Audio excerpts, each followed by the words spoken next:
Bienvenidos al mágico mundo del internet. Un lugar donde viven gatos, memes, uno que otro troll y tu tía la arruinestados. Estamos preparados para ayudarte a sobrevivir a este feroz universo. Desayunamos, comemos y cenamos internet. Nosotros somos Hijos de la Web. ¿Cómo están? Bienvenidos a un nuevo capítulo de uno de sus podcasts favoritos. Me encanta cómo yo me estoy adelantando a la situación y ya estoy diciendo que es su podcast favorito, su podcast. De hecho, cabe mencionar su podaca. Hace unos días, el buen Boomscar, que el día de hoy no se encuentra con nosotros, eso suena muy triste, ¿no? Suena como muy negativo, pero en realidad no, al contrario, no está con nosotros porque le van a pagar. Entonces él está haciendo... el día de hoy está haciendo unos trámites bancarios, los cuales pues eso le ha evitado que esté aquí con nosotros, pero pues al parecer hace unos días tuvo la oportunidad de meterse. ¿A dónde se metió? Si nos puedes decir, antes de que nos presentemos, Jorge, si nos puedes decir ¿a dónde estaba metido este Boomscar sacando saludos para Hijos de la Web? ¿De quién? Estaba metiendo a, no sé, como que muchos DJs de sonideros tienen streams en vivo en Facebook. Entonces a quien le pidas que te mande saludos, manda los saludos. Pero hay unos muy, muy divertidos. Esperemos que ya los irán viendo en la cuenta de Twitter. Boom se la rifó con esos. Y estamos buscando un saludo muy especial de un programa tapatío que esperemos más adelante se nos haga. Sí, si logramos ese saludo ya va a estar complementario todo, ya vamos a estar a otro nivel. Y a mí lo que me encantaría es aprovechar esta oportunidad, esta mención, para poderles decir que ya tenemos Instagram de Hijos de la Web, para que vayan, para que nos sigan. Nos pueden encontrar igual, @Hijos de la Web. Entonces creo que eso es una gran noticia. Estamos muy felices por eso. Andamos viendo qué dinámica vamos a hacer como para postear imágenes. No nada más queremos que sea una cuenta así para decir, bueno, Julio se tomó una selfie y la subió al Instagram de Hijos de la Web. Pero pues en este caso el Instagram de Hijos de la Web ya está habilitado. Ahí vamos a estar también compartiendo cuando se suban nuevos videos, para que nos sigan y también estén al pendientes de todas las demás redes sociales que nos pueden encontrar también en @Hijos de la Web en Twitter y en diagonal Hijos de la Web en Facebook. Estamos también viendo para que hacer una transmisión en vivo, espero muy pronto. Y el canal de YouTube, que como ustedes saben está subiendo 2 videos a la semana. En este caso ya acabamos este mes prácticamente de miedos y pues ha sido un mes bastante interesante, mes de llamadas telefónicas, mes de muchas cosas muy interesantes que pues ustedes las pudieron checar ahí en el canal de YouTube. Y el día de hoy vamos a continuar con lo que estábamos platicando, con varias cosas que nos quedamos hablando de la ciencia ficción, ¿no? Tuvimos un programa bastante interesante. También hago una pausa, estamos súper bien en Spotify y en iTunes, donde también nos han dejado desde sus comentarios, desde sus reviews. En iTunes, de verdad, muchísimas gracias. Y en Spotify, pues vamos como destacados. Entonces también seguimos destacados. Eso nos da mucho gusto y vamos a seguir destacados, obviamente gracias a ustedes, y que estén guardando el podcast para escucharlo a lo mejor sin conexión cuando van al trabajo. Entonces la pregunta que a mí me encantaría dejarles a ustedes al principio de este programa, para que vayan y lo pongan en Twitter, es: ¿ustedes dónde nos escuchan, no? ¿Qué están haciendo mientras escuchan a los Hijos de la Web? Si es algo muy cochino y morboso, por favor no lo escriban. Acaba de Aida decir y hacer unas señas bastante obscenas, pero no, ustedes no, si es algo así, por favor omítanselo para ustedes. Pero nosotros sí queremos saber qué es dónde ustedes están consumiendo Hijos de la Web. Pero vamos a continuar con este capítulo que habla acerca de la ciencia ficción. Nos quedamos, después de una gran lección que nos dio Fa acerca del origen de ciertas novelas y en este caso de la ciencia ficción, que pues fue la novela de Frankenstein, donde se nos presentó primero al primer científico loco. Pues a partir de ahí ha evolucionado el género, y pues a mí me encantaría, si nos quedamos con Fa, pues un poco continuar con Fa para para saber hacia dónde vamos a ir encaminando esta plática, y yo también ahí tengo mi aportación, pero me encantaría primero que Fa nos abriera acerca de este tema. Antes que nada me encantaría que nos presentáramos y concluimos con Fa para que nos es que en realidad el tema la neta es muy extenso, o sea, me emociona mucho este tema. Yo sé, siempre nos presentamos en el podcast, pero bueno, a mi derecha me encantaría presentar por poco y no hablamos nadie más. No, me encantaría presentar al productor de este programa, al buen Jorge Lemus. Hola, yo soy Jorge Lemus, @JorgeVoice en redes sociales, y es un gusto como siempre estar aquí acompañándolos esta mañana. Normalmente grabamos en las tardes, pero hoy de mañana tenemos pocas horas de estar despiertos, pero aún así ¿sí? estamos, bueno, algunos Mr. 5 AM, pero no, pues un gusto. Y a mi derecha tengo a la damita. Hola, mi nombre es Aida Osuna, me pueden encontrar como Aida Osuna con S. Y sí, estamos aquí muy temprano, para nosotros es temprano, no es cierto, de verdad ya es tarde, más para Met, pero pues sí, es horrible grabar en las mañanas. O sea, Met y es vivir noche, en las para Met mañanas. es noche. O sea, Es para mediodía, estar en las mañanas en la Ciudad de mediodía. México. Es mediodía, así es. Y a mi derecha tengo al guapísimo. Ay, hola, soy Julio Albedo, me encuentran en redes como The New Julio. Y sí, todos concordamos en que estas horas no son buenas para grabar, hay mucha no son agresividad. Pero al lado tengo a un señor madrugador.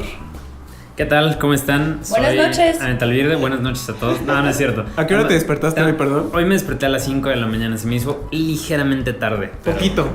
Pero no pasa nada. O sea, sí, pero poquito nada más. Y pues estoy muy feliz de estar nuevamente con todos los hijos de la web. Se siente muy raro grabar a esta hora de la mañana, pero bueno. Estamos hablando como si seguramente fueran las 7 de la mañana, ¿sabes? es súper temprano. Es que, ¿sabes qué? Es horrible. Y, por ejemplo, a mí ya me tocaron hasta choques en la mañana. O sea, de tan horrible que es salir de la Ciudad de México Sí. y pasar por el periférico y llegar a un lugar y odiar a todo el mundo. Mira, Archie ni siquiera salió de su casa. A mí me cayó el 20 cuando fue como de, oigan, es que no hay salas. Y fue como, sí es cierto, en un coworking las salas se usan En la mañana trabajan. Ajá. En la mañana se trabaja, sí es cierto. Pero bueno, afortunadamente conseguimos una sala. Yo tengo un debate, siempre he dicho por qué la ciudad, y en específico la Ciudad de México, está hecha para la gente que vive en el día, ¿no? ¿Por qué no debería de existir otra sociedad? No, ¿por qué no debería de existir otra sociedad que estuviera haciendo sus cosas en la noche, que trabajara en la noche, que fuera a sus juntas en la noche, que los cafés, los restaurantes y todo siguiera abierto en la noche? El país de los veladores. No, pero es Este que es mi país, ¿por qué y tenemos este es mi conceptualizada gente? la noche como algo ya, o sea, sabes, como de dormir a fuerzas, descansar o fiesta, ¿no? Pues porque naturalmente así es la noche, ¿no? No. O sea, tu necesidad de cambiar los horarios es por tú como persona y razonamiento. Por eso la pero ciudad ya está demasiado llena. fisiológicamente, Imagínate que de la nada todos los horarios de trabajo se dividieran. Una parte en la noche, una parte en la Pues la así mañana. pasa, ¿no? En realidad, digo, hay gente que trabaja de noche, hay gente que trabaja de día. ¿Quién crees que riega las plantitas de todo el mundo? Gente en la noche. Amet. ¿Qué crees? Es una labor muy ardua, pero... ¿Cómo crees que sobrevive Garibaldi, güey? Tienes toda la razón. Bueno, omito mi comentario. Vamos allá a Guadalajara. A ver, ¿quién está por allá? ¿Qué onda? Acá por Guadalajara, Alejandro Hernández, GHC en todas mis redes, en un nuevo episodio de Hijos de la Madrugada. Y pues muy contento de estar aquí otra vez. La verdad, el tema que tuvimos el podcast pasado fue tan extenso que no pudimos cubrirlo en un solo episodio. Así que aquí estamos otra vez dándole continuación y seguimiento a esto que vimos la última vez. Y acá en Guadalajara también se encuentra el señor Otelo. Otelo, por favor. ¿Qué onda, amigos? ¿Qué onda? Desde acá, Otelo Magaño, Otelo MR en redes. Y sí, todos están expresando como si realmente fuera muy temprano, pero ¿qué puedo decir? Estoy, la neta, pues en mi casa, ¿no? Hace rato estaba viendo una película, quedamos a las 11, entonces, no hay pedo, pero me imagino que los demás, pues sí es como mover toda su mañana. Pero aquí estamos juntos y listos para grabar la continuación de, como ya dijo Alex, el tema tan extenso que no alcanzó para un podcast, y pues es la ciencia ficción. Y tenemos por allá en Monterrey a... Ay, bueno, tenemos una llamada del público. A ver, ¿quién es? Un tal Archie. A ver, una llamada del público de un Sí, tal buenas Archie. tardes. Es que yo la verdad que sí soy bien fan del programa. Los escucho desde su primer show. Y me gustaría mandar saludos. Ay, está bien. A ver, ¿a quién quieres mandar saludos, niño? Quisiera mandar saludos al del Podcast, a todos ustedes, ¿no? O sea, estoy muy feliz de hablar con ustedes y muy feliz de hablar de este tema. Oye, ¿qué rolita te vamos a poner? ¿Y qué canción quieres, niño? Y pues quisiera mandar una canción ya después si se puede y mandar un saludo también a alguien que está en Monterrey porque allá hay unas salitas que me gustan y a mi hermanito también, ¿verdad, hermanito? Sí. Y bueno, ¿qué canción te vamos a mandar? Quisiera la de... se llama WTP de Suicide Boys. No, mira, solo tenemos la de Marrano, la de recostada en la cama. Está bien, también esa funciona. Vamos hasta Monterrey, donde ahora sí, después de toda esta introducción, podemos dar pie, después de la introducción de la siguiente persona, hacia el tema que vamos a continuar para hablar de la ciencia ficción. Hola, yo soy Fa, estoy desde Monterrey. Soy su maestra, en la de la clase anterior, y también aquí vengo a darles una cátedra, pero no es cierto, esta cátedra es mucho más corta. Muchas gracias por estar escuchándonos. Este es un tema que nos gusta mucho, tanto que el mismo Bully ya quería mandar a que empezáramos a hablar del tema antes de presentarnos. Y sí, justo yo les voy a platicar un poco del último padre. Si nos escucharon en el episodio anterior, hablábamos de los padres del sci-fi. Entonces nos quedó un padre por mencionar, que estoy segura que lo conocen, y si no lo conocen por su nombre o sus novelas, conocen las adaptaciones de su trabajo, y esta persona es Isaac Asimov. Isaac Asimov es un caso súper interesante porque fue un amante de la ciencia. Él era profesor de bioquímica en facultades de medicina, estuvo en la Universidad de Boston muchos años. Él nació en Rusia, pero creció en Estados Unidos y murió en Estados Unidos. Y él es un caso muy triste también porque, así como el dato curioso que bien saben que me gusta mucho compartir, antes de hablar un poco de su trabajo y tal, él es de estas personas que la ciencia lo traicionó, donde hacia el final de su muerte, que él fallece en 1992, se enfermó un día de algo y resultó que le tenían que hacer un trasplante. No recuerdo bien de qué órgano, pero de un órgano. Le tenían que hacer un trasplante y se lo hicieron y todo salió muy bien. Y a los siguientes años empezó de nuevo a estar muy enfermo y a sentirse muy mal. Y lo que se dio a conocer por su familia fue que pues recayó de lo mismo y falleció en el 92. En realidad lo que pasó, que lo dijo su familia como 10 años después de su muerte o más, fue que hubo una confusión con las transfusiones de sangre y resultó que su donador de sangre tenía SIDA. Entonces él se contagió de SIDA por medio de la operación. Entonces es un caso súper duro porque le dio mucho a la ciencia. Eso está más turbado que nunca. Sí, es súper duro ese caso porque él le dio mucho a la ciencia y la ciencia le falló. Y la ciencia le dio mucho. Sí, también. Fue muy difícil. Es muy difícil su caso. Y su familia no quiso decir nada de que había fallecido de SIDA, porque en ese entonces, estamos hablando en el 92, se seguía esta creencia de que la SIDA era porque eras gay y no sé qué, y bla, bla, bla. Cuando él era un padre de familia y todo eso. Ay, ¿qué pasa? Broma. Broma. Recuerden que Aida es comediante. Está haciendo su stand-up cada semana con nosotros. Lo practica. Está aplicando su James Gunn. Soy James Gunn. Ay, qué pecado. Bueno, otro que lo traicionó, ¿verdad? También, su trabajo. Bueno, sí. La ciencia de las redes sociales. Este fue el caso con Isaac Asimov. Les digo, muy duro. Pero todo lo que dio a la literatura de la ciencia es súper importante. Y justamente él escribió obras muy reconocidas, que tal vez algunas nunca las han escuchado, o es más difícil. Tiene muchas obras alrededor de los robots, el espacio, los planetas, ficción, mucha ficción, además de no ficción. Tiene una novela que se llama Los robots del amanecer. O sea, una de las más populares se llama Los propios dioses.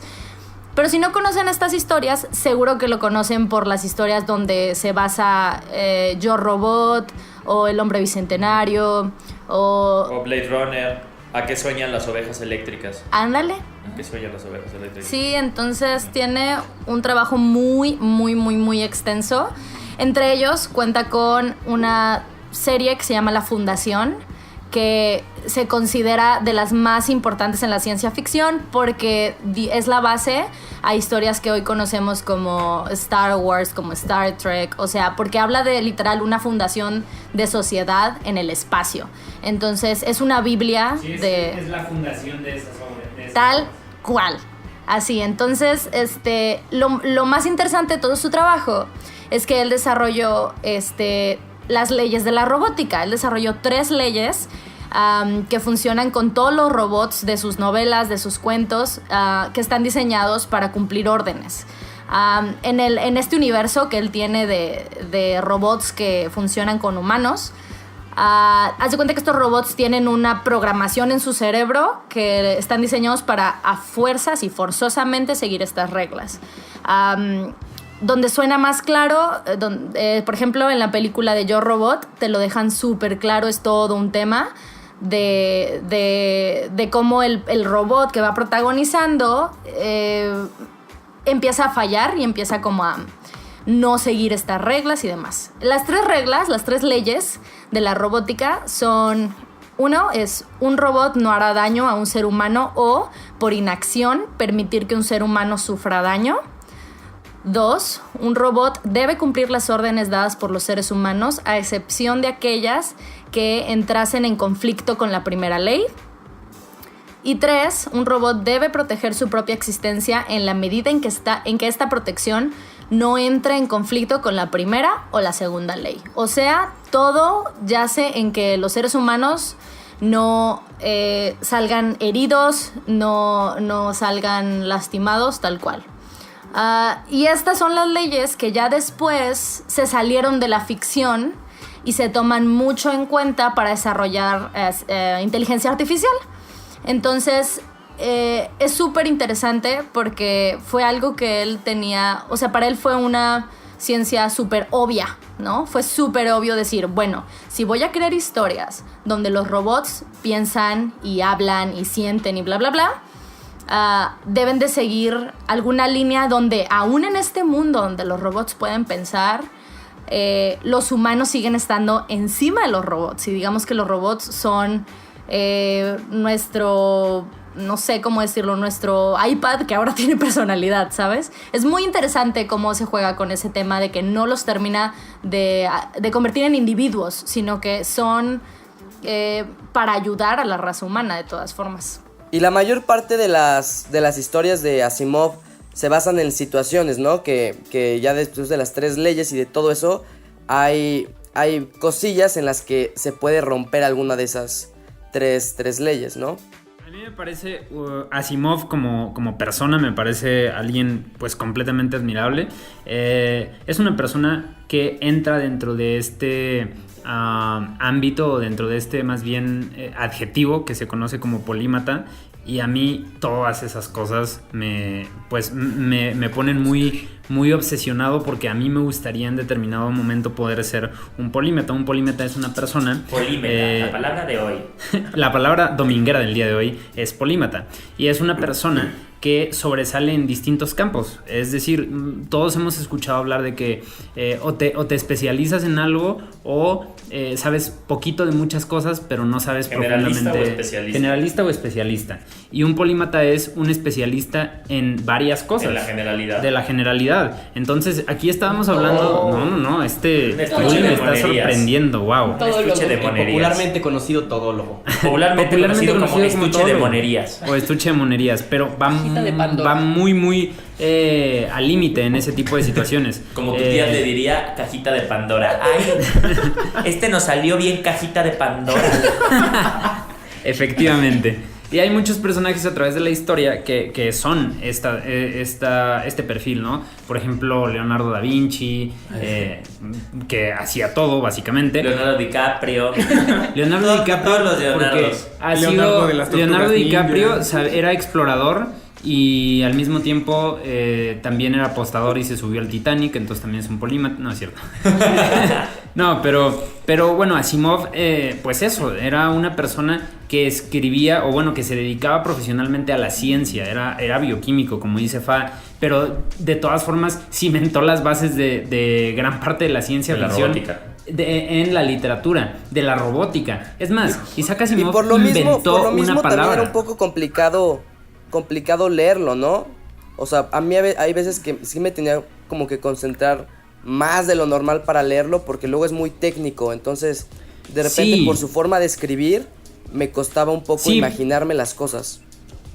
Porque su escritura tiende a ser súper sistemática, porque él era una persona sistemática. Pero vuelvo al punto, o sea, él incluso inventó, o sea, la palabra robotics como tal se le atribuye a él. Y varias palabras dentro de la ciencia ficción que después se volvieron ciencia se le atribuyen a él. Y esto es algo que a mí me parece sumamente destacable, porque no muchos tienen la fortuna de literalmente inventar palabras, ¿no? O sea, el otro... Aida sí.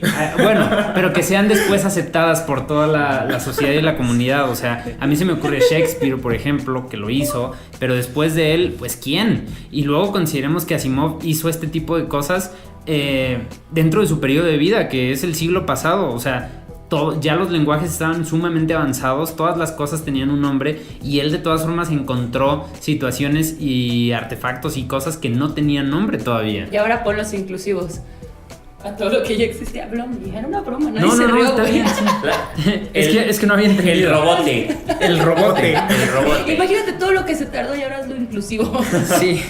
De hecho, o sea, me parece muy curioso porque ya yendo al hoy, me recuerda mucho las 3 leyes de Asimov, que digo, como agregar como dato curioso, surgieron a partir de un relato llamado El Círculo Vicioso en 1942.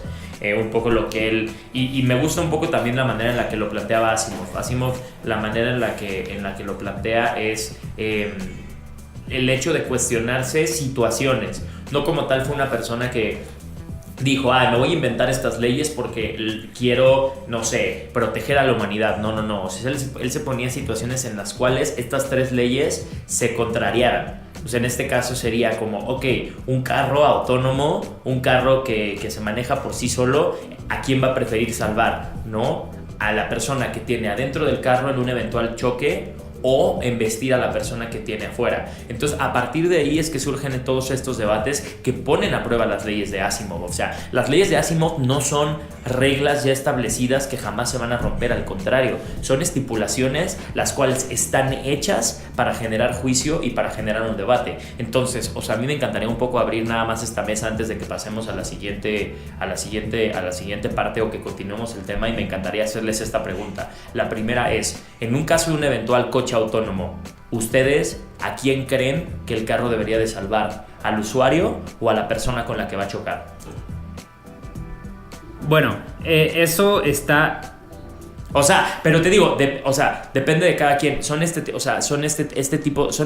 mismas preguntas, ¿no? O sea, son las preguntas que al final, dentro de eso, Asimov empieza a cuestionar, no en ese caso, o sea, porque no fue una pregunta como tal que él se cuestionó, pero al mismo tiempo, pues, lo mismo pasa, ¿no? O sea, a mí una pregunta que a mí siempre me ha hecho como dudar es, ¿a los robots les tendríamos que internar el concepto de la divinidad? O sea, el concepto de qué es Dios, el mismo concepto que hasta un cierto punto nosotros hemos establecido, o no. Lo digo por cuestionar, no lo estoy diciendo como para que me echen la contraria, sino al contrario, más bien es como ustedes qué opinan, ¿no? O sea...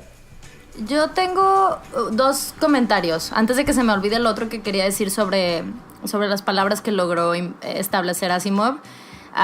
Lo interesante de eso es que todos los días y cada año las reglas de la Academia de la Lengua, de todas las lenguas, aceptan palabras nuevas, pero nunca sabemos de dónde viene, y es más porque ahora el colectivo lo usamos y es una realidad, pero no sabemos nunca quién fue la persona que lo arrancó. He ahí porque es tan relevante que los términos de Asimov se le atribuyen, porque eso quiere decir que no solo los utilizaba en su trabajo, sino que los entendía a la perfección y tenía perfectamente la explicación de qué era, no tenía que tratar de explicar así como tratando de entender. Eso es lo interesante del caso de Asimov y de Shakespeare son prácticamente los únicos que le podemos atribuir más así palabras muy claras, como decía Met.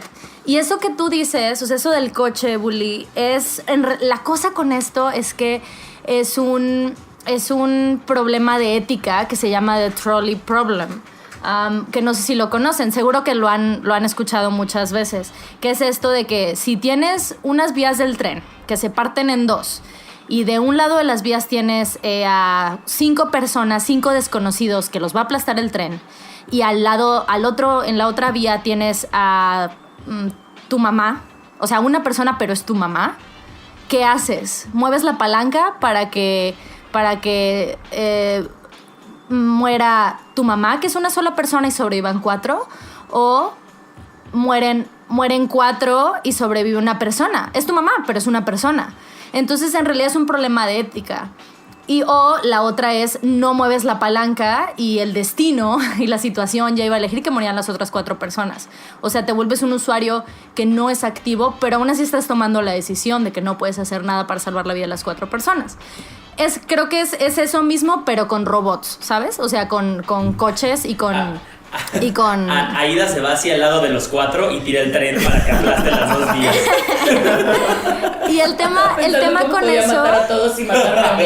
Y el tema con ese problema, el trolley problem, es que en realidad no importa la respuesta, no hay respuesta correcta o incorrecta. El fin del problema es la discusión y es cuestionar la ética. Y justo, por ejemplo, eso que dices de que los robots pudieran tener conciencia de la divinidad, yo pienso que eso ya, y justo Asimov lo tocó en varias de sus obras, eso ya convierte al robot en un individuo y convierte a esta inteligencia artificial en que no es para ayudar a los humanos, sino que coexiste con los humanos. Ese es el problema, que en teoría, digo problema porque es crear una raza nueva, ¿sabes? Y crear una conciencia y jugarle a ser Dios, literal, es eso, es jugar a ser un Dios y crear las razas y darles conciencia y darles poder y quitarles una costilla para hacerle un complemento, ¿sabes? Creo que por ahí va la cosa con el tema. No tengo una opinión como tal de que si debe de salvar al usuario que lleva o al otro en esto del coche que dices tú. No tengo la opinión como tal. Lo único que puedo entender es el tipo de problema que es y cómo me parece peligroso darle conciencia a la inteligencia artificial, conciencia de ser un individuo. Porque luego, ¿qué pasa? Vean la película de Yo Robot y se dan cuenta. No, pero sí, eso es un tema. Ajá.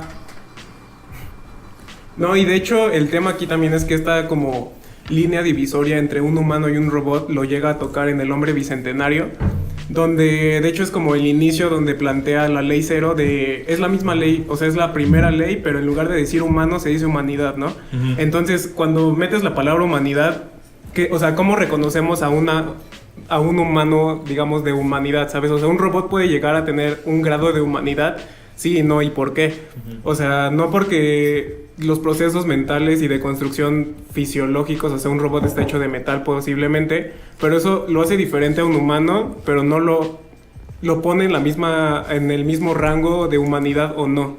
O sea, siento que todas estas cuestiones filosóficas también plantean como este tipo de cuestiones éticas que al final definen mucho la personalidad de una persona, depende de qué es lo que decidas ante estas situaciones. Pero creo que Asimov dio como un salto en reconocer que puede haber otras especies u otras máquinas que pueden llegar a ser superiores al humano y que el humano se puede ver amenazado o no ante estas cuestiones. Y justo de lo que hablas, Julio, hay una película no tan... Bueno, tiene 3 años que salió, Ex Machina. ¿Aladín? Aladín. No, El Hombre Bicentenario con Robert Williams. Muchos le dicen Aladino. Aladinos. No, esta película de Ex Machina cuestiona y juega, por así decirlo, con estas 3 leyes de la robótica que proponía Asimov. porque justo les digo, sin spoilers, pero les doy así como la introducción nada más de qué trata la película por si tienen oportunidad de verla, porque realmente, digo, yo la he visto un par de veces, pero nada como la primera, donde te genera todos estos conflictos éticos y donde dices en qué momento se empieza a tener ya un robot derechos hasta cierto punto, pero también, como lo decían las leyes, el robot no le puede hacer daño al humano y tampoco se puede ir a hacer cosas en contra de otro humano a pesar de que se lo haya pedido quien sea su dueño o como se le considere. Pero esta película, digamos que plantea, digamos, como si el dueño de Google invitara al mejor programador que tiene Google a un espacio que tiene donde está creando una inteligencia artificial, digamos como si a Google lo pudieras hacer un robot. Entonces es un robot que tiene acceso a toda la información y que aparte tiene forma humanoide. Me suena esa película.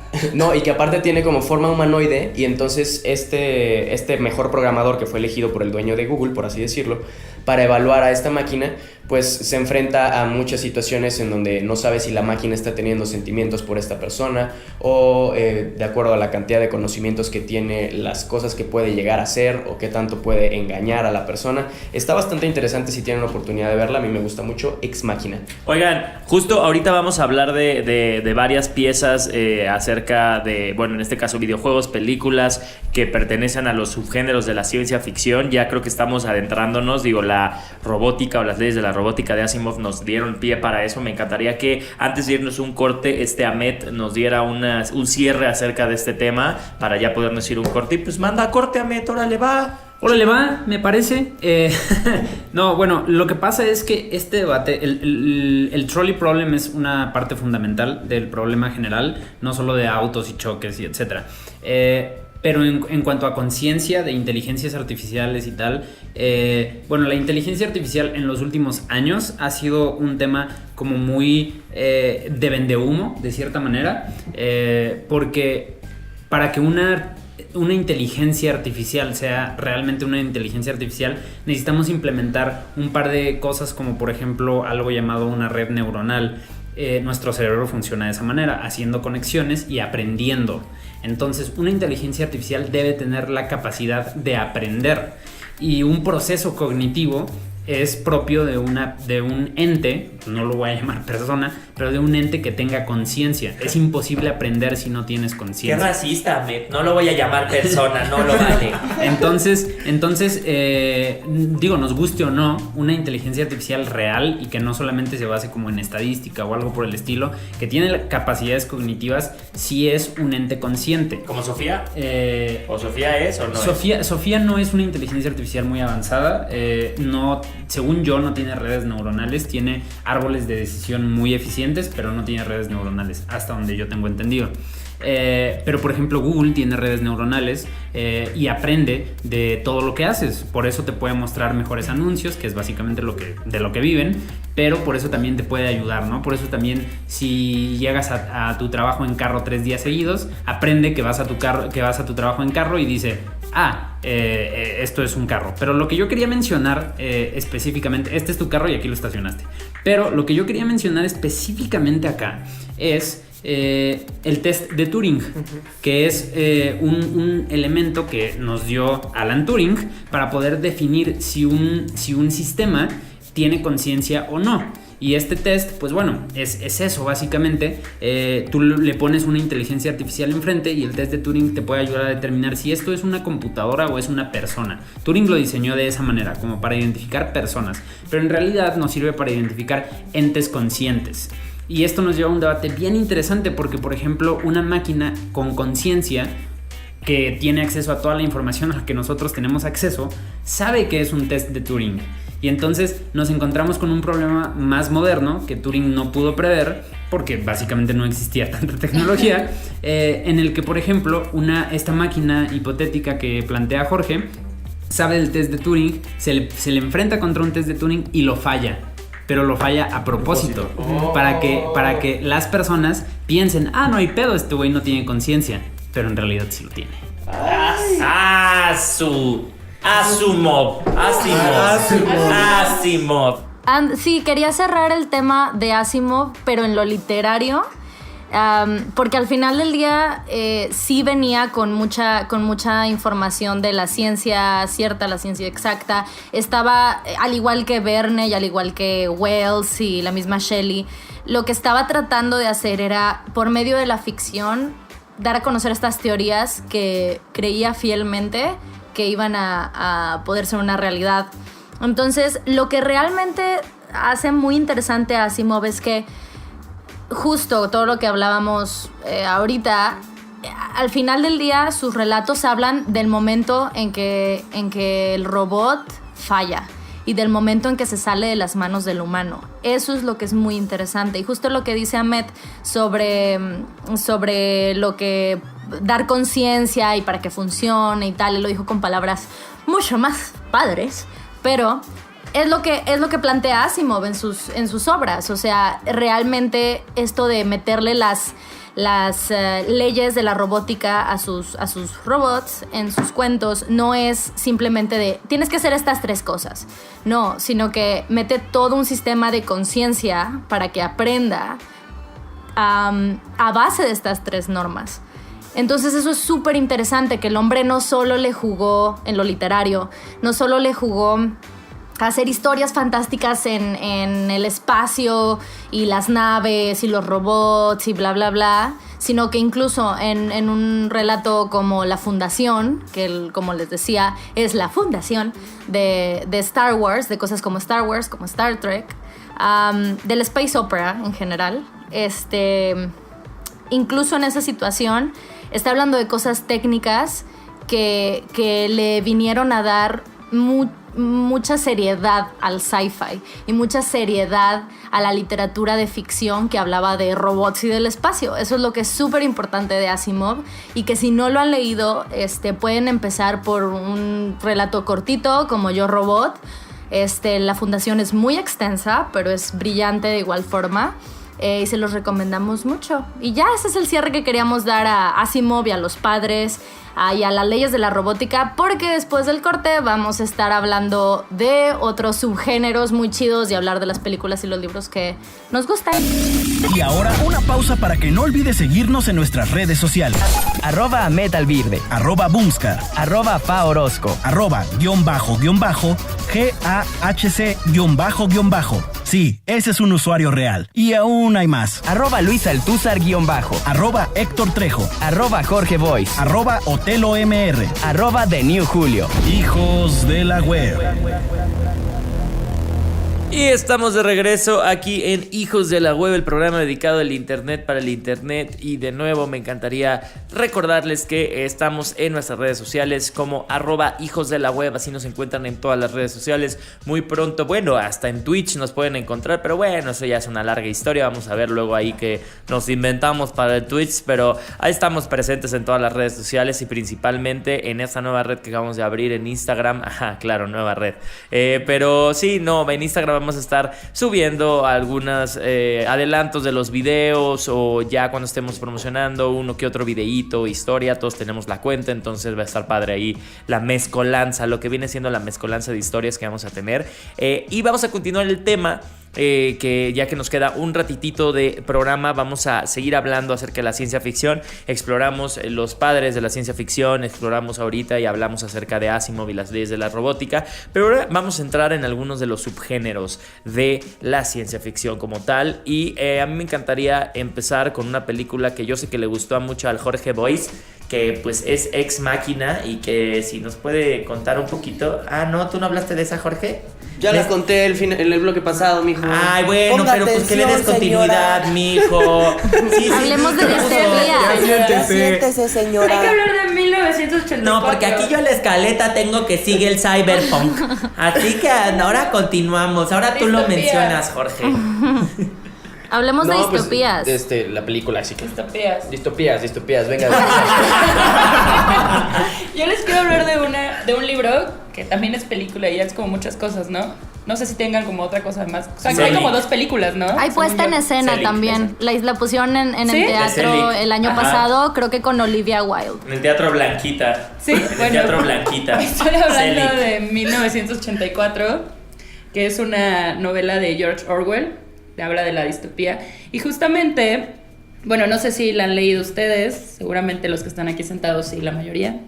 Este libro describe una sociedad distópica, pero en la cual ya nos espían, ya todo está como controlado por una fuerza suprema que se llama el Gran Hermano, que es omnipresente. O sea, Google ya ganó en ese. Ajá. Que de ahí viene Big Brother, tal cual. Es el Big Brother, ajá. Y justamente hay muchos estudios que dicen que ya estamos como viviendo una especie de sociedad como esa, que se llama sociedad orwelliana, y es donde justamente ya como el Gran Hermano controla lo que vemos, lo que hacemos, incluso cómo hablamos y todo esto.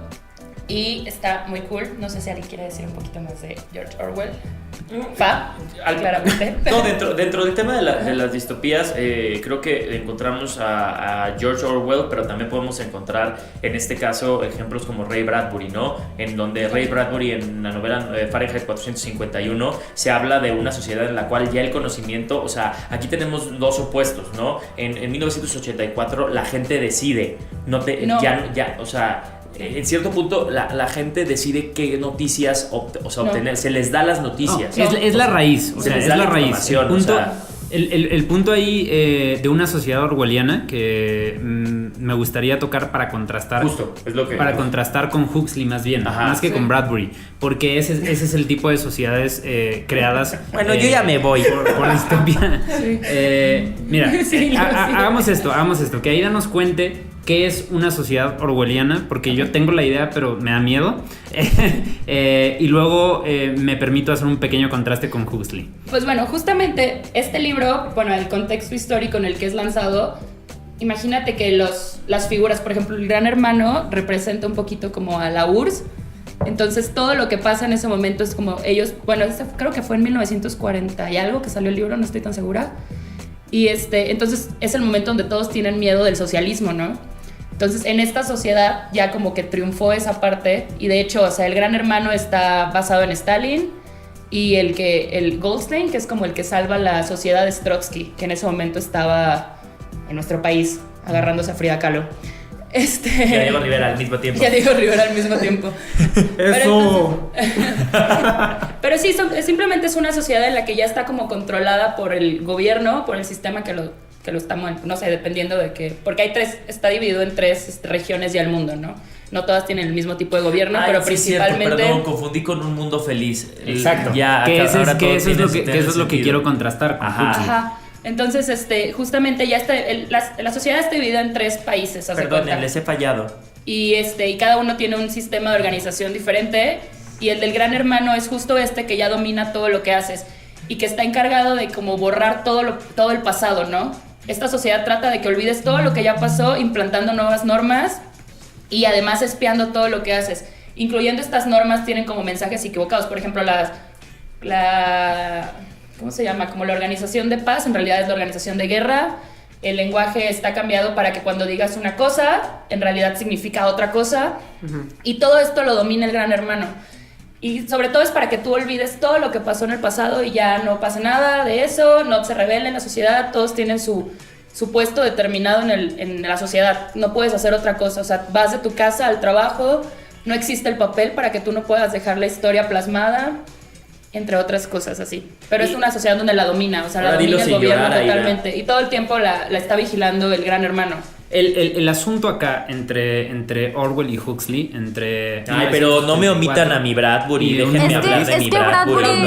Es que Bradbury lo hizo muy diferente. Bueno, prosigue.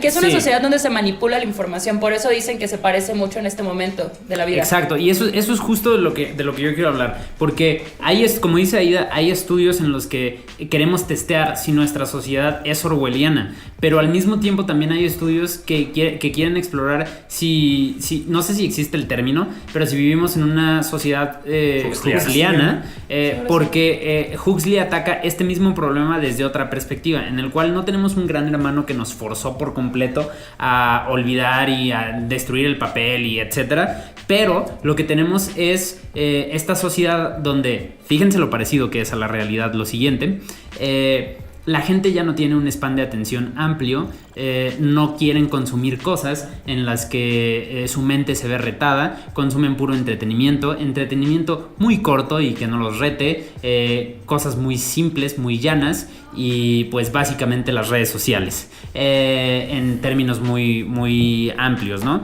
Y los problemas en la comunidad orwelliana o en la sociedad orwelliana son ignorados por imposición, mientras que en la sociedad de Huxley son olvidados porque pues preferimos mejor ver videos de perritos que andarnos preocupando por si se reformó una ley o no. Y a mí me parece sumamente interesante esto porque existen estas dos posturas y estas dos posibilidades. La verdad es que los claims de ambas partes de la moneda tienen sentido en la sociedad actual. Y entonces es un momento bien interesante en el mundo real respecto a la ciencia ficción, porque hablábamos el episodio pasado de cómo Verne, por ejemplo, predijo un chorro de cosas que en la realidad son. Y entonces, viéndome muy pesimista, quizás a mí no me toque, quizás sí, quizás a nadie le toque, ojalá que a nadie le toque, pero imagínense que estamos viviendo un momento privilegiado por ser espectadores, o muy triste desde otro punto de vista más realista, en el cual pues vamos a ver quién tiene razón, básicamente. Si vamos a terminar olvidando nuestra historia por ignorarla y por comodidad, o si alguien va a llegar y se va a imponer y qué es lo que va a suceder. Entonces me parece un momento de la historia bien, bien interesante, donde hay dos personas que tienen una teoría muy, muy plausible, y pues vamos a ver quién gana. Y de hecho podemos ver estas dos posibles sociedades al mismo tiempo, en esta era, en este momento de la historia hay sociedades donde hay una perspectiva de Huxley que es como mucho más occidental, y la otra parte pues sí es como mucho más represiva, que lo podemos ver en otro tipo de países que no voy a mencionar porque no quiero hacer comentarios iguales esta vez. Pero el día que empiecen a quemar libros, ahí no volteen a ver a Bully. Él iba a hablar de Bradbury, pero no lo dejamos hablar. De hecho, en este libro, en 1984, hay un partido único y tiene un lema que es muy hermoso, que dice: guerra es paz, libertad es esclavitud, ignorancia es fuerza. Y se sustenta toda la sociedad, ¿no? Se supone que si que el hecho de que haya guerra provoca que los ciudadanos no se levanten contra el Estado. Entonces siempre tiene que haber guerra. La libertad de esclavitud es que el esclavo se siente libre al no conocer otra cosa. Entonces si eres esclavo, eres libre. Y la ignorancia es fuerza debido a que la ignorancia evita cualquier rebelión contra el partido, por lo cual la fuerza es ignorancia. Entonces te quieren tener pendejo para que no te rebeles nunca. Tengo un comentario de justo de Bradbury, de todo este tema que dice Bully. Pienso que la gran diferencia y el por qué a Rey lo ponen en otro nivel de distinción es que en el caso de Huxley y en el caso de Orwell, de sus novelas, es muy claro el conflicto, y para ti como lector es muy claro que está extraño, y justo estas leyes que estas normas que estás mencionando, Aida, o sea, nos queda clarísimo. Y la cosa con, por ejemplo, si leemos Fahrenheit, es que el gran cambio que ves es cómo los bomberos, en vez de apagar incendios, los crean para quemar libros. O sea, ese es el gran cambio de la sociedad. El resto, y Bully, puedes, estar o no de acuerdo conmigo, y si no estás de acuerdo también, menciónamelo, sería muy interesante como ver los dos puntos. Pero en realidad, el resto de cómo funciona la sociedad dentro de Fahrenheit es cómo funciona para nosotros, o ahorita, o en el tiempo en que se le escribió, más bien. O sea, todo tiene mucha normalidad. La gran diferencia es que se están quemando libros. Entonces, su distopía... Es eso, Ajá. Perdón, la distopía que se presenta ahí es la pasividad. Ajá. Pues es el tema de ya no buscarlo. Y creo que después, si estamos comparando a Huxley y a Orwell, es el tema donde ahorita estamos como en ese punto clave en donde quién tiene el control, ¿no? A mí me parece muy interesante Bradbury porque nos vamos al lado opuesto. Ya no importa quién tenga el control, si la sociedad ya tomó una decisión. Entonces por eso a mí el caso de Bradbury me parece muy interesante, porque también siento que es algo que está pasando en este momento. Porque llega un punto en el que uno dice, ¿sabes qué? A mí me interesan los memes. No veo ni noticias, no veo esto. Al final es una forma de control, sí, lo entiendo, pero al final uno está tomando la decisión, y es lo mismo cuando uno no prende un noticiero. cuando uno no, en sus fuentes, a lo mejor de sus redes sociales, no sigue ninguna fuente de información.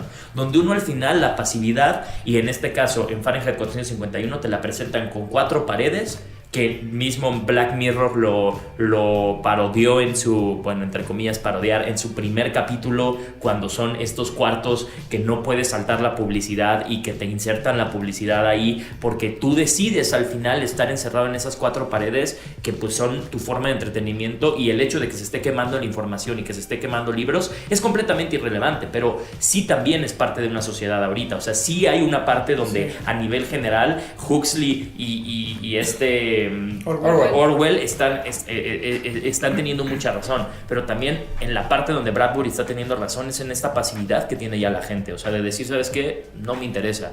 O sea, y porque también no estamos hablando de gente que esté tonta, ¿no? O sea, hay mucha gente inteligente que en un punto ya está tomando una medida también así, que también es preocupante. O sea, es el decir, ¿sabes qué? No me afecta. Así ya es como se maneja el mundo. Si va a ser una sociedad huxleyana o orwelliana, pues va a hacerlo de esa manera, pero uno al final, pues mientras menos control tiene sobre eso, pues uno decide ya tomar una posición más bradburiera, fahrenheitera, en el hecho de decir, ¿sabes qué? Pues ya tomé mi decisión, o sea, decido ignorar. Yo creo que a mí lo que más me sorprende es como lo adelantado que estaban a su tiempo todos estos autores, ¿no? Porque, o sea, ahorita no sé con qué fechas fueron escritos los otros libros, pero les digo, Orwell escribió ese como en 1940 y tantos. Me imagino que deben de ser más o menos como de la época. Estaban súper adelantados. Qué boba, Ida. 1986. ¿Ah? ¿Qué? ¿Qué boda? ¿Qué? ¿Qué libro? ¿Qué año fue escrito? En el 84. No fue escrito en el 84. Ya sé. Es una broma. ¿Por qué nadie se ríe? ¿Por qué creen que soy ignorante? Porque lo dijiste muy seguro, viéndome a los ojos. No, pero justamente es lo que yo quiero así como señalar. Neta, esos güeyes estaban demasiado fuera de su tiempo. Fahrenheit es del año de... Del canto. 1953. ¿Ves? O sea, son como 40. Son relativamente contemporáneos. Pero de todas maneras, todos. o sea, mira todo el tiempo. Ajá. Mira, ¿sabes cuál es el tema con la literatura? Que ha sucedido desde siempre, desde los griegos, que la sociedad y nosotros como humanos queremos hablar de nuestros miedos. Y todo lo que vas viendo, por ejemplo, en el cine de terror, si tú te avientas el cine de terror de los 30s, de los 40s, es el miedo que había por parte de la sociedad en ese momento. Shelley habla del científico loco y habla de esta criatura, de lo desconocido, y el temor que hay ahí es la ciencia, son los avances de la ciencia que estaba teniendo la sociedad, y ella de ahí se agarra, del miedo a la ciencia. Entonces, las distopías lo que hacen es literal hablar del miedo que está teniendo en la sociedad, hacia dónde se va a dirigir y de qué sucede si sale mal. Un poco sobre la etimología de la palabra distopía, que creo que no lo platicamos. Distopía es el antónimo de utopía. Utopía es esta sociedad, este mundo perfecto, ideal, que por lo tanto no existe. Y la distopía, la diferencia es que es este mundo que no es ideal, este mundo que no queremos vivir, que no queremos ver, pero que podría existir. Eso es lo que es muy interesante de la distopía. Y pienso que sí, me parece súper interesante que estos hombres, casi todos hombres, pero hay un par de muy buenas autoras también que hablaban de los temores. O sea, tienes por ejemplo a Margaret Atwood con The Handmaid's Tale, hablando de estos temores que está teniendo la sociedad hacia dónde se va a dirigir este trato de las mujeres como ganado, ¿sabes? Pero todo yace en el miedo, y eso creo que es algo que yo como lectora les recomiendo a todos los lectores, que sea muy importante que tengan en cuenta que cuando leen una distopía está hablando del miedo que está teniendo la sociedad. Eso hace tu lectura mucho más interesante y mucho más fácil de digerir. Y esa es la fórmula también para de alguna forma saber si una distopía da lugar o no, de saber si es adecuada o este tipo de cosas. ¿Me explico? O sea, poder decir, ok, estos miedos los puedo ver palpables, puedo sentir que yo temería vivir en esta sociedad, y eso te habla de si la distopía de alguna forma está bien diseñada o no. Hay justo, yo nada más quería agregar una película que me encanta, que también es una distopía, es un musical, pero se llama Repo, la ópera genética, Repo the Genetic Opera. Es con, de hecho está muy cagado porque digo, el cast es Sarah Brightman, Paris Hilton, y así está muy bizarro, pero es una distopía y es un futuro en el cual la genética evolucionó tanto en donde el tráfico de órganos llegó a un punto en donde, por ejemplo, tú firmas con las grandes corporaciones un contrato porque el humano terminó siendo tan deficiente en donde la gente se empezó a modificar, pero por órganos, para extender su vida. Entonces tú firmabas un leasing por un corazón, ¿no? Y este corazón biomecánico te permitía vivir otros 50 años más, ¿no? Y entonces cuando te hartabas de tus ojos, pues te ofrecían esta compañía, un Google o un Apple, te ofrecía estos ojos que puedes tener un leasing y si pagas 1,000 y algo al mes, pues te dan unos ojos que ya son biónicos, ¿no? Pero la historia se trata de estos hombres que son los Repo Man, que se encargan de reposesionar las pertenencias de la compañía cuando la gente deja de pagar. Entonces toda la gente, por términos de enfermedades que el mismo gobierno se inventó, termina teniendo algo de estas compañías, ¿no? Termina teniendo un hígado, un corazón, y eventualmente la gente vive en tal pobreza que no puede pagar por sus órganos y tienen que ser reposesionados. Entonces es justo una distopía muy interesante. Digo, a mí me encantaría, y creo que Alex tiene algo que agregar. Ahmed tiene un comentario antes de brincar. Sí, yo nada más quería cerrar el tema anterior con... Vean la película, please, con lo please. siguiente. Me parece que Bradbury es un genio, es excepcional. Gracias, gracias. No lo pienso demeritar en absoluto. Pero here's the thing. A mí me parece que el verdadero contraste de filosofías y predicciones es entre Orwell y Huxley. Bradbury puede funcionar como complemento. Tanto para Orwell, porque tenemos organizaciones que se dedican a cuidar, como en 1984 en el caso del Cuerpo de Bomberos, que esa es una institución creada por el gobierno y controlada por el gobierno. Y si alguien se quiere ver rebelde y leer un libro, entonces ahí va a entrar esa organización. Pero también puede funcionar como complemento para un mundo feliz, porque la gente de todas formas es la que activamente decide ignorar, como mencionaba Bully hace ratito, todos los demás problemas. Y en un mundo feliz ese es el caso. En el caso del mundo feliz existe el Soma, que pues básicamente es droga legal que te apaga, que te apendeja, pero te hace feliz. Entonces a mí me parece que el texto de Bradbury es muy genial, pero no es un triple contraste, es un complemento para soportar cualquiera de las dos teorías. Unas paleas de autores antiutópicos, distópicos, o puede ser un resumen de ambas visiones, ¿no? Para no dejar tan mal parado a Bully y a su amiguito Bradbury, también se podría decir como en lugar de un complemento, una nueva visión de varios mundos que pueden estar sucediendo al mismo tiempo. Consideremos que la obra de Bradbury es posterior a 84 y a Un Mundo Feliz, entonces eso también es muy válido. Sí, y al final del día, oficialmente los padres oficiales de la distopía son Orwell y Huxley. Bueno, oficialmente es Huxley, al que le tomamos como el mero, solo, o sea, porque lo hizo primero. Y también Orwell porque como que dio otros tintes, ¿sabes? Eso está muy, muy chido. Y lo interesante con las distopías... Rebelión en la granja es muy bonito. Lo interesante con las distopías es que funcionan diferente en cada medio. O sea, normalmente cuando lo vemos en una película da como por entretener, y cuando lo vemos en un libro da por cuestionarte cosas. Lo interesante, que yo no sé muy bien cómo funciona, que esto Alex creo que es el que nos puede como ubicar más, o bueno, ubicarme a mí, de cómo funciona la distopía en un videojuego, por ejemplo. O sea, sé que Fallout se desarrolla en una distopía, pero no sé como que cuáles son sus tonos comparativos con estos hombres que hemos estado hablando, que diseñaron distopías en la literatura. Pues por ejemplo, como tú comentas, existen este tipo de perspectivas sobre una distopía que en veces es como para entretener y en veces para cuestionar. Y creo yo que Fallout, que es una de mis series de videojuegos favoritas, tiene aproximadamente, no me acuerdo si 5 o 6 videojuegos con spin-offs. lo hace de una manera muy bien para combinar estas dos maneras de ver una distopía. Este juego se desarrolla en...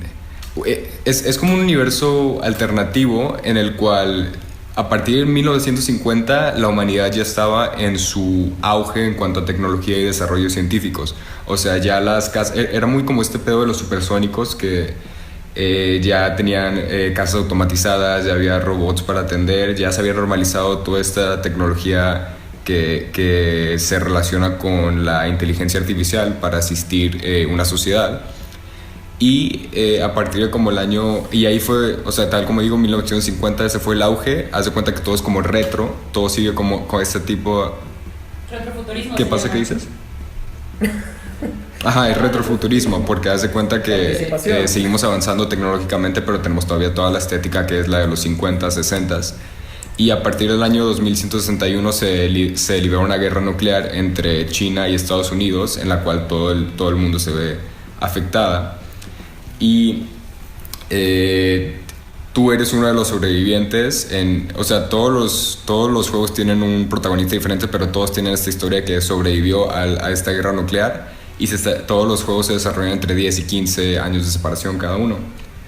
Y tú tienes que acostumbrarte y adaptarte a esta nueva sociedad que se está viviendo con nuevas segmentaciones pues sí, segmentaciones como de autogobiernos y de civilizaciones que se van formando a partir de estos restos de humanidad. Y pues la verdad se me hace súper chido porque también tiene este juego muchas referencias como a Bradbury, que es donde quería intervenir yo ahorita, que por ejemplo tienen una referencia a unos cuentos que se llama There Will Come Soft Trains, que es en español vendrás. Sí. Y sí, o sea, la historia de Will Come Soft Trains es un pequeño relato de Bradbury en el cual cuenta la historia de una casa automatizada en la cual vive una familia, igual con un robot asistente. Y después de una guerra nuclear, si la quiere leer, desaparecen estas personas, pero la casa sigue y el robot sigue trabajando como si siguiera asistiendo a estas personas. Y la verdad creo que está bastante interesante, que puedes encontrar bastantes de estas referencias en este tipo de juegos.